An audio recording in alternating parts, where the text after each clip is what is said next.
Rembrandt Communications helps you boost sales, awareness, and credibility fast with a unique combination of SEO, copywriting, content marketing strategy, and public relations.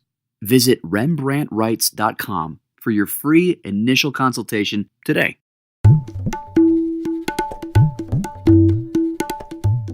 Hi, everybody. Welcome back to Simplify Your Small Business. I'm David Wolf, as always joined by Melanie Rembrandt. She is the small business PR expert. Melanie, welcome back. Hi, David. How are you doing today? Doing great. Thanks. I'm in a good frame of mind. And of course, I'm with Podcast and Radio Networks. We are podcast and audiobook producers and distributors. Thanks for joining us on the podcast. It's good to be with you again. Of course, here we talk about all the different ways that you can simplify your business and in many ways your life as well as you do small business in your business of the business. So in this podcast, we're going to talk about 3 free publicity tools to boost sales now. Melanie, I'll toss it to you for kind of the overarching idea. Well, a lot of small business owners start with zero budget. And by getting a little publicity, all of a sudden they can significantly increase sales right away. So I have 3 tips that you can use as a small business owner that cost absolutely nothing, that can turn out to bring in a lot of sales and online awareness for your company. Brilliant. And the first thing you can do is, number 1, make that call. Yes. A lot of people use email, social media, etc.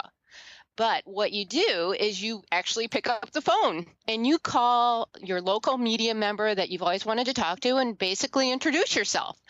Because in a nutshell, if they don't know who you are, how are they going to write about your company and your expertise? So as a business owner, if you are the expert in your field, just call a media member, introduce yourself, tell them the value you have to provide them with future stories and that you're available for interviews, expert help, etc. You just want to make sure that you put their needs first and you're providing assistance. And then you hang up the phone and keep in touch with them. And basically, you have created a relationship with a media member. And this is discussed in sales techniques as well, if you want to call it that. It's just about providing a service to the media member. They want stories. They want interesting people that they're connected to because it makes them shine in the work that they do. And if you approach it as though you're really sharing something that can help them rather than just simply trying to sell your business as a story to them, I mean, that frame of mind right there can really make this easier and make it feel a lot less like a cold call and just more like a networking call. Exactly. And trust me, they want to talk to you more than they do a public relations or person or publicist. Well, that's an interesting distinction because you're actually the business owner and you're the expert in your field. Is that right? Exactly. Right. I mean, and if you're local too, they'll be more likely to talk to you. No, that's brilliant because they want to support the local economy. That's great. And there's so much emphasis on local these days. So that's really good. And many small businesses, of course, are localized. Not all, but many. So number 2 is use search engine optimization, otherwise known as SEO. Right. And this might sound like a lot of technical mumbo jumbo to a lot of people.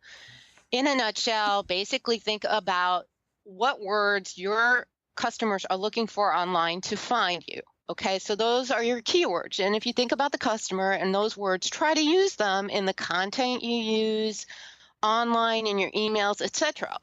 It basically comes down to that. I mean, there's a lot more involved with SEO, but if you just start using those words in your content, the search engines will be more likely to find you, and so will your potential customers. Beautiful, beautiful.